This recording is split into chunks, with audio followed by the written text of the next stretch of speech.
the music's for the sad man. Can you imagine when this race is won? Turn our golden faces into the sun, praising our leaders, we're getting in tune. The music's played by the madman. Forever young, I want to be forever young. Do you really want to live forever? Forever, forever, forever young. I want to be forever young. Do you really want to live? Is the stuff on Jairo, because I just feel it's really sad and feel very bad for him. It's unlucky, man. He does not deserve that in any way, and it's just a horrible thing. It's unfortunate to see him lose in a career that was, you know what, it was actually going very well. He's retired now, and this disease, it weakens your bones and a lifespan 2-3 years, which is just really sad. I watched the interview and all that. It's just a sad watch, but I would suggest you watch it so you kind of understand a bit more. I'm not going to talk about that too much anymore because I want this to be positive, you know. We're just going to get straight into it with the Thursday night clash between the Raiders and the Dolphins. And this one looked very close. There's some interesting calls that the Raiders fans definitely didn't agree with. It was back-to-back. But the Dolphins are playing beautiful footy. For a side who was affected so heavily by Origin, for them to still put on that quality and go on and win the game is very impressive. Not saying anything bad to the Raiders, but when you are missing your main guys like Ethan Strange, Hudson Young due to Origin as well, it was always going to make it hard. But also the Dolphins, I think, a bit harder with more players, and plus it's a cold Thursday night at Geo Stadium in Canberra, which is not your perfect ideal place where you do want to be playing. It was a really interesting game though between the two, and I'm happy the Dolphins got the win here. I quite like the Dolphins, I predicted them to win, and this is exactly what happened. Then we're on to Friday night in a rainy Accor Stadium for the Bulldogs versus the Storm. The final game at Accor before we go to State of Origin on Wednesday this week. Ooh, don't know what happened there. Sorry, I just finished eating. The Bulldogs beat the Melbourne Storm. In the battle of, when I see these matches, I hope it ends in a draw. I hope it gets rained out, I hope that this game, no one wins, because I hate both of these teams. I hate the Storm a lot, especially all the history Parramatta. God, I gotta take my time. Okay, I hate the Storm a lot, history of Parramatta, and then I also hate the Bulldogs, even more. If I had to hate one team, it is these lads, the Bulldogs, absolutely despise them. Great, I know a lot of people who part of their fan base, great people and all, but your club, I can't stand them, lads. So I don't know what to think about this game, to be completely honest. It was a very interesting one, and with very little minutes left, it was 20-20. But the Bulldogs just pushed away with it, and they got the win, unfortunately. But you know what? Because we had a bye, it means we go ahead of the Storm. But now we just got to get ahead of the Bulldogs. Shout out, a player who I thought played very well was Jack Underhill. A lot of people were talking about him, especially Mr. Winston Neville were talking about him after the game. I think he played pretty well, he was definitely very noticeable during the game. And yeah, the Storm, bro, it just shows that any club with one brain cell can beat them. I don't know how we didn't beat them last week. They didn't even play very well, and they basically spanked us.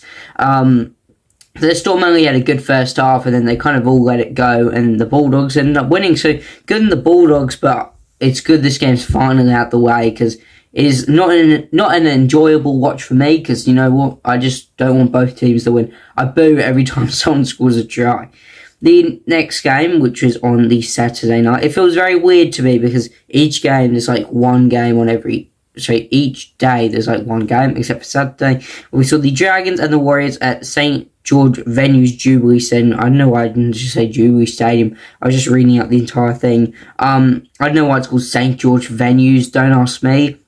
Okay, but Jubilee Stadium, and got spanked by the Warriors. I'm not really surprised. I swear, though, the Warriors only score one type of try. And you know what it is. It's those tries, one-handed, right on the corner. That's all they do. All their players. That's basically their only try. I can guarantee basically every single Warriors game so far this season, they've scored a try exactly like that.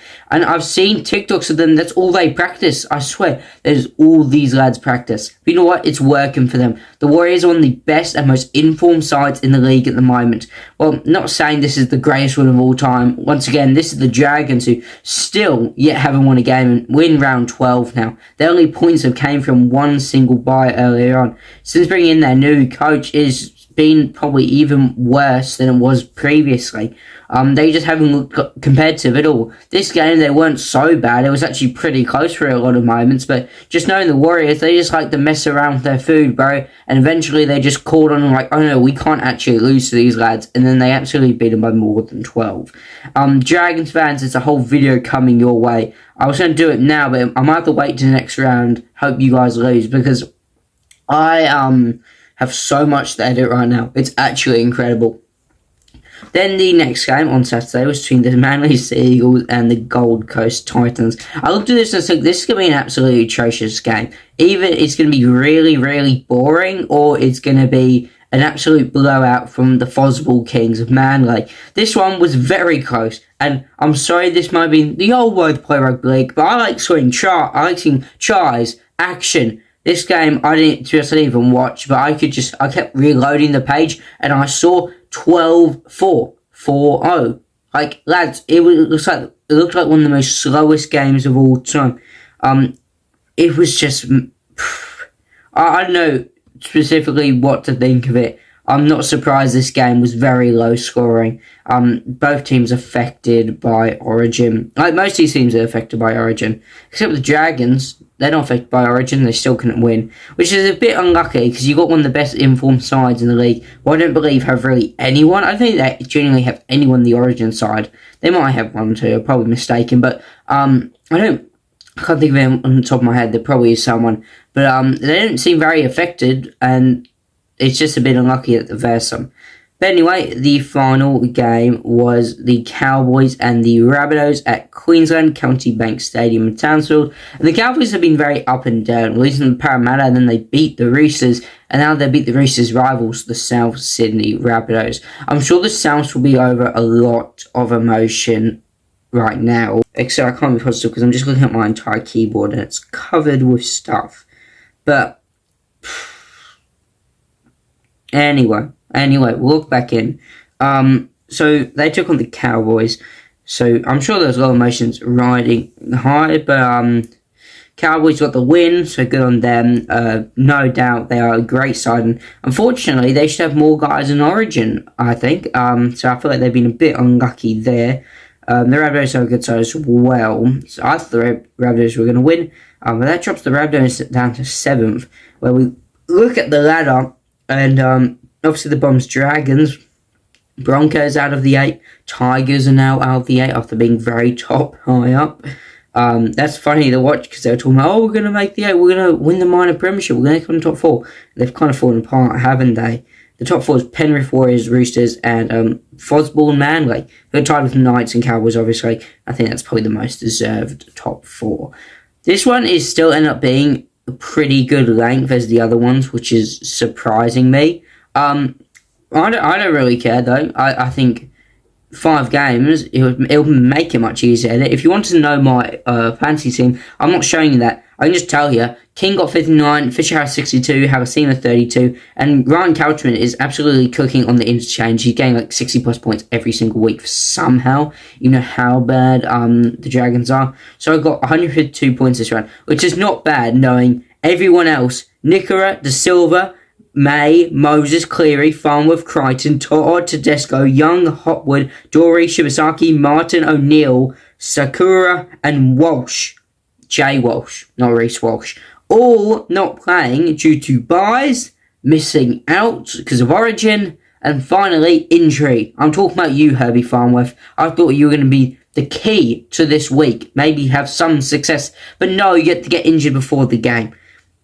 And that's just another whole problem for me to check out. Check out the Instagram, lads. I post some stuff up there about the podcast. If you want to know stuff like that, I've got new ideas, and you're going to see it. It looks very cool. I think I haven't edited it yet. And finally, also check out the TikTok. I rebranded it to literally my actual name. So if you're my actual name, that's not Expat Ali, you can go and check it on my TikTok. How cool is that? Anyway, why I changed it, I don't know.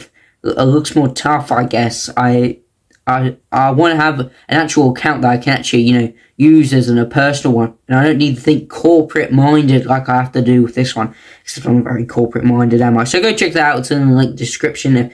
And if I haven't changed it, I don't know why. I need to make sure I change that. Because if you currently go in the link, obviously not this video, but in a previous video, you click on that, it'll come up with no channel. Because obviously I changed the name, so it's an invalid link anymore. But it's pretty tough. If you want to see me play rugby, I'm going to start putting more stuff up on there. Anyway, enough with the yap. I can tell you I'm in talk with an NRL player right now to get on the podcast. Spoilers, I know, it's spoilers, but it's fine. No one cares, okay? I'm not going to tell you who. I know some people know who, because I already told them.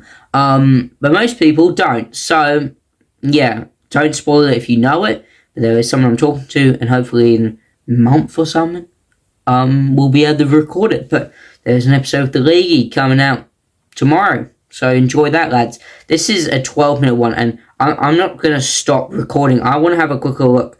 So yeah, the last one, the Magic Round one, was 10 minutes, 9 minutes, 10 minutes, 10 minutes, 8 minutes. Lads, this is one of my longest videos ever, which is very surprising from someone like me. And I haven't made any mistakes at all. It's going to be a simple edit, and I was saying at the start, I don't have to edit much. 12-minute footage at the moment, and this video is going to be like 12 minutes long. It might be a bit less because it took me like a minute to work on the intro. I should stop talking so I can get to editing and do a bunch of other stuff I really need to do. If you saw I put the trailer out for the Imperialism, I need to edit that as well. I need to edit that. I need to edit this. I need to edit a teaser for the League Club. I need to edit the actual podcast for the Origin one on Tuesday. It's like 4 stuff I got to do. Plus, keep looking on my TikTok and admiring that I've actually got my proper TikTok and it's actually just me. It's a surprise. Anyway, thank you all, lads. And yeah, see ya, bro.